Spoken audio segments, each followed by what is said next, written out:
Olá pessoal, aqui é o professor Baroni, sejam bem-vindos em mais um vídeo sobre fundos imobiliários, aquele quadro que vocês gostam muito, 5 dúvidas, 5 perguntas, 5 respostas.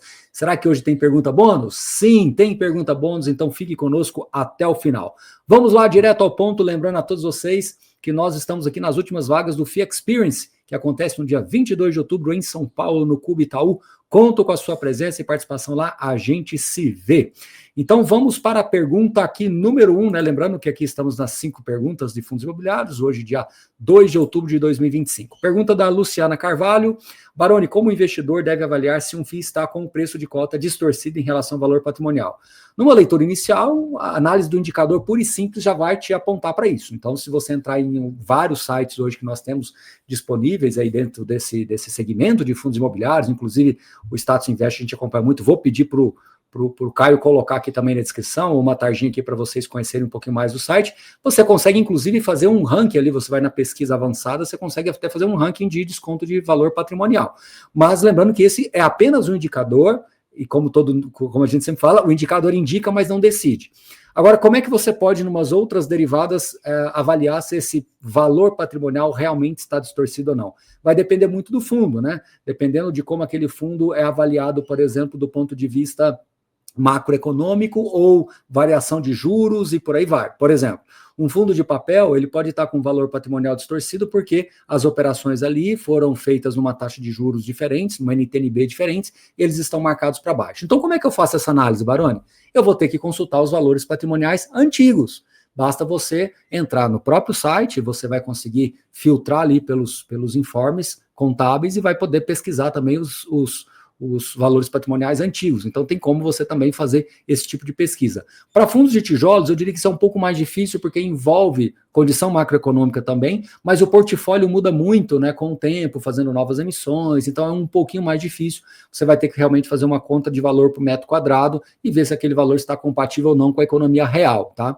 Então, depende muito dessas variações. Para caso de fundos, é mais fácil, porque é a marcação a mercado diretamente, então é bem direto essa leitura que você pode fazer, tá bom? Não é uma pergunta simples, tá, Luciana? Não tem uma resposta muito direta, rápida aqui, mas eu espero que você tenha entendido, e se não entendeu, pode colocar questionamentos no comentário aqui, se for o caso a gente faz um vídeo específico só para isso, tá, Luciana? Mas se você ouvir com calma tudo que eu falei, eu coloquei aqui exatamente o que você precisa fazer. Talvez, se você tiver alguma dificuldade, sinta-se à vontade de colocar nos comentários, que a gente vai aprofundando e te ajudando mais, tá bom? Vamos para a pergunta número 2 do Henrique Campos. Como identificar se um fundo de papel está concentrado demais em um único devedor ou setor? O relatório gerencial vai apontar para isso, bem objetivo e bem direto, né? Estar concentrado em um único devedor preocupa um pouquinho mais. Em um único setor, não tanto, porque se você tiver mais concentrado, por hipótese, no setor residencial, mas essas operações, às vezes, elas são muito pulverizadas. Então, você tem uma carteira, por exemplo, de home equity, você tem uma carteira que está financiando aquisições, né, construções de diversos propriedades. Então, neste caso, né, uma obra que tem diversas unidades ali, diversos mutuários, então depende de um loteamento que também tem muitos mutuários, então mesmo que você tenha uma concentração de setor, isso não deveria te preocupar tanto assim, tá? Claro que se tiver mais balanceado, tende a reduzir o risco direcional. Então, compondo o devedor com o setor e com a localização, com o tipo de operação, você consegue balancear muito bem esses riscos, tá bom? Agora, respondendo objetivamente, direto lá no próprio relatório gerencial, normalmente tem gráficos que consolidam, inclusive outras informações também, tá? Rodrigo Peixoto pergunta número 3. Existe uma quantidade mínima de cotistas que deixa o fundo mais seguro para o investidor? Essa pergunta ela é interessante, né? Porque, assim, sendo muito objetivo, ancorado na legislação, 100 cotistas. Um fundo tem que ter mais do que 100 cotistas, senão ele pode ser, inclusive, tributado, né? Então, obviamente, esse é um número regulatório. Mas, quando a gente amplia, eu gosto muito da métrica ali de 0,5%, 1%. Então, se hoje nós temos aí 2 milhões e 800 mil investidores, se você tiver um fundo com 14 a 28 mil investidores no mínimo, eu acho que você tem um fundo que tende a ser mais popular, no mínimo, tá? Quanto maior acima disso, melhor. Mas por que, Baroni, que você gosta de um fundo que tem mais cotistas? Um fundo popular, ele tende a ter uma seleção natural do ponto de vista de liquidez, de robustez e de, realmente, necessidade e importância daquele ativo para a gestora, tá bom? Então, essa é a nossa leitura aqui. Isso também não quer dizer porque o fundo tem um pouco menos cotistas que ele seja ruim, tá? Não estou querendo dizer isso. Eu só estou colocando aqui uma régua que nos dá uma diretriz, que depende muito do tamanho do mercado. Então, hoje, um fundo com 14, 28 mil cotistas, que é meio a 1% do que é o mercado, é um número relevante, mas lá atrás, 10, 15 anos atrás, era raro de você encontrar um fundo com 25 mil cotistas. Então, é só para vocês entenderem o contexto aqui histórico, tá? Seguindo em frente na pergunta número 4, como avaliar se o padrão construtivo de um imóvel realmente justifica um aluguel acima da média da região? É uma pergunta difícil de você responder, mas o que eu posso dizer, de uma maneira bastante objetiva, é que você precisa realmente colocar lupa nessa região, ou conhecendo pessoalmente, ou conversando com corretores locais, ou navegando pelo Google Maps ali, conhecendo a região.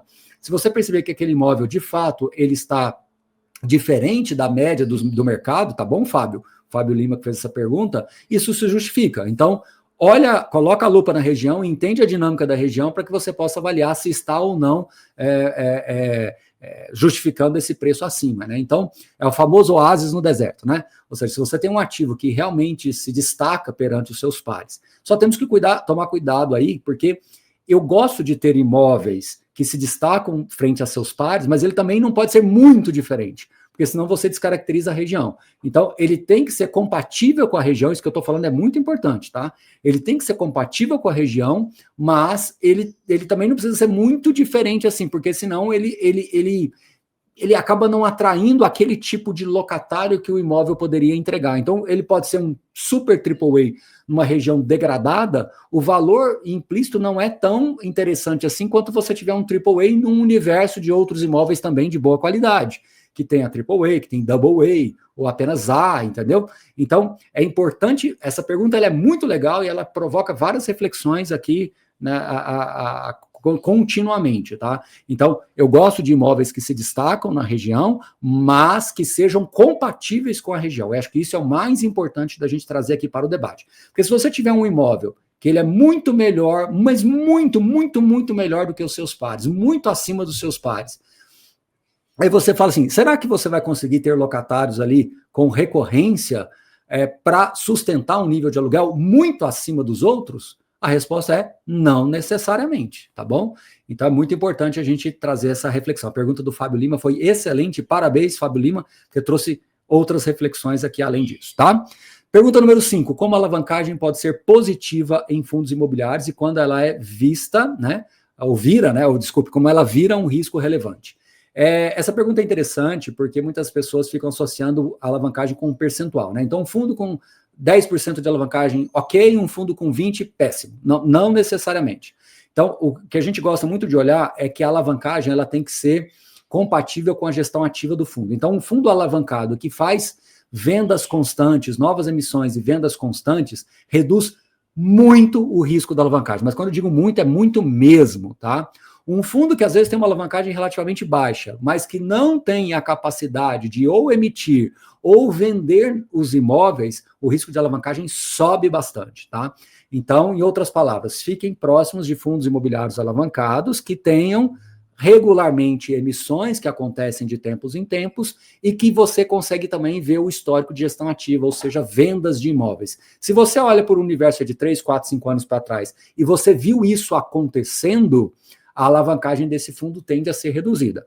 Outro ponto óbvio é quando você tem imóveis que têm contratos que são bem estruturados frente à dívida. Então, se você tem uma dívida compatível com o prazo contratual, isso ajuda bastante também, principalmente no serviço da dívida, na hora de você pagar ali as parcelas mensais que são compatíveis com a geração do contrato de aluguel, tá? Então, isso é muito importante, porque se você financiou uma aquisição de um imóvel, deu como lastro uma garantia que ela é frágil e que pode ter vacância, tudo, isso aumenta o risco da alavancagem, tá bom? Vamos para a pergunta bônus.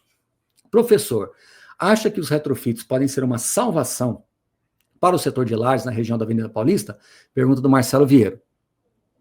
Primeiro você colocou salvação entre aspas, e aqui eu quero interpretar que essa salvação, assim, não é que tá ruim lá, tá? É porque os imóveis são, em geral, um estoque mais antigo, tá? Mas tem um público muito específico para a Avenida Paulista, que, enfim, preenche muito bem uma região com baixa vacância histórica. Agora, o que a gente tem percebido é que, quando você tem uma avenida muito grande, você tem pontos que são mais ou menos valorizados, tá? Não vou entrar aqui no detalhe, também uma live, eu também poderia render uma live específica só com isso, mas não há necessidade. O que eu posso dizer é que o retrofit, ele ajuda bastante o reposicionamento, principalmente em regiões centrais das cidades, mas a gente precisa ter um outro entendimento, que vai depender da tipologia desse imóvel. Então, mesmo que você faça um retrofit, mas qual é o recheio desse imóvel? Como é que é o tamanho dos conjuntos? Como é que eles estão dispostos? Como é que é a arquitetura interna? Porque você tem retrofits que você muda realmente a casca, mas por dentro você não consegue um resultado tão interessante ao ponto de mudar o ponteiro ali do valor do aluguel. Quando é possível você fazer um retrofit que contemple uma melhora ali da estrutura interna também, que foi uma arquitetura bem construída, bem feita, isso ajuda bastante no retrofit. Então, não quer dizer que o retrofit, isso vale não só para Paulista, isso vale para qualquer outra região que vai tendo um estoque mais antigo. Então, a gente gosta de imóveis em que, sim, o retrofit, em algum momento, pode continuar gerando valor, que muda a casca, muda o impacto ali do imóvel, o cartão de visita melhora, mas que internamente ele tem uma arquitetura que também favorece a procura por locatários que demandam aquela região, tá? Então é muito importante ter esse senso, esse contexto aqui também de discernimento, né, daquilo que é um retrofit simplesmente uma maquiagem, aquilo que é um retrofit de realmente um reposicionamento ampliando a capacidade daquele ativo gerar valor, tá bom? Espero que vocês tenham gostado desse vídeo de 5 dúvidas. Mais uma vez, muito obrigado. Lembrando a todos vocês que na descrição do vídeo tem aqui o acesso para o FIA Experience 2025. A gente se vê lá e continuem mandando perguntas, dúvidas, para que a gente possa responder nos próximos vídeos, tá bom? Deixe aqui no comentário, mande nas redes sociais e até a próxima. Valeu!